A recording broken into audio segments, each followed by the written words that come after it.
Always going to have a place in our history. It's not being banished or thrown away. It's just we're pivoting to some images now in the new state flag and the new state seal, which are more uniting. A big day in St. Paul as state leaders officially retired the old Minnesota flag and welcomed the new one.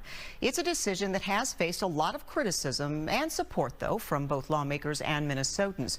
But this could be a fresh start after a highly scrutinized process. Fox 9's Babs Santos was at the ceremony today, and he joins us live now with more on the story. Hey, Babs.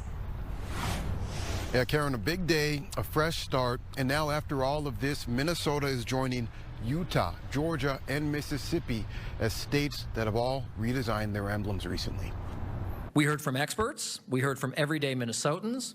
We used a simulator to show what each flag design would look like fluttering in the wind. On its 166th birthday, it's official.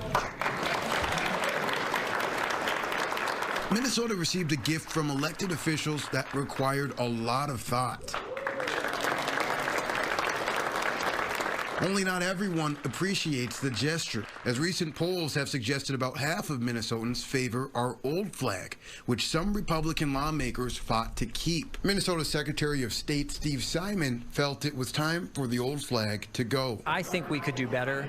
You know, it's nothing against that old seal in terms of it's part of our history, but let's pivot now in 2024 and do something that's more inclusive. This crowd in the capital city on Saturday agreed. They gathered to formally adopt the new flag and seal, chosen by a state emblem redesign committee that reviewed thousands of proposals and tens of thousands of public comments. It's such an honor and a privilege, and I'm so happy that we've changed the flag to something that is more inclusive to all people, specifically our indigenous communities. The new flag is Andrew Prekker's latest creation. I feel like mine is a flag that hopefully will grow on a lot of people, even if they aren't a huge fan of it. It is unifying. It is pleasing to the eye. It will outlive us all. Just before sunrise on this Statehood Day, the old state flag was removed and taken to the Minnesota Historical Society. The Native American man on horseback was troubling to a great many. Today, Minnesota's Secretary of State added that Maine, Illinois, and Massachusetts are also now considering redesigns of their own.